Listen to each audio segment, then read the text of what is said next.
New at 5, Georgia has launched a new effort to stop invasive wild pigs from wreaking havoc on farmland and wildlife habitats throughout the state. It comes as the University of Georgia study found that those hogs cost farmers a lot of cash here. Fox 5's Tyler Fingert live in the studio with us tonight with tonight's new details. Tyler? Yeah, Tom, Courtney, good evening to you. Research shows Georgia has a big pig problem.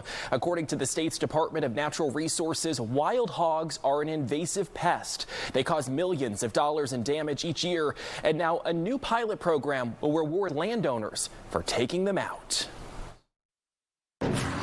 Wild hogs in Georgia haven't slowed down, and neither have the losses they cause. We are seeing wild pigs as more and more of an issue. Justine Smith is a doctoral student at the University of Georgia. She has focused a lot of her research on wild pigs. She's the lead author of a new study which found that the animals destroy thousands of dollars of crops each year by uprooting seeds, trampling plants, and sometimes chewing through parts of farm equipment. In the grand scheme of things, especially for these farmers, any money lost is, that's a lot of time and effort put into planting these crops. Her study focused on 3 landowners in southwest Georgia. She estimates they lose more than $100,000 each year, but the pig problem affects more than just 3 farmers. According to the UGA extension, in 2020, hogs do an estimated $150 million in damage each year statewide. The problem with feral hogs is we don't have a lot of good information because they're considered a pest. We don't have reporting requirements. The Georgia Department of Natural Resources says wild pigs are one of its most problematic species when it comes to damage, but they want to change that with a new pilot program launched this month.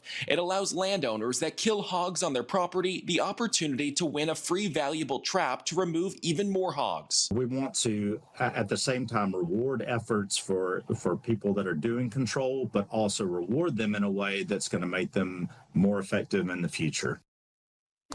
And it's important to remember these pigs aren't native to Georgia, which is why they are such a big problem. If you're interested in learning more about the new DNR Hog Down Awards program, head to our website, fox5atlanta.com, and our Fox Local We think app. about so many other things that impact farmers here. Drought, not enough rain, but this is not one of them. It seems to be a serious problem. And apparently this all happens just within about 10 days of actual planting, because that's when they can go grab the seeds and all of that. A big concern. Obviously, they'd like to see this stop. Yeah, who knew? Good thing that authorities are paying close attention to the issue. Yep. Tyler, thanks. Thanks, Tyler.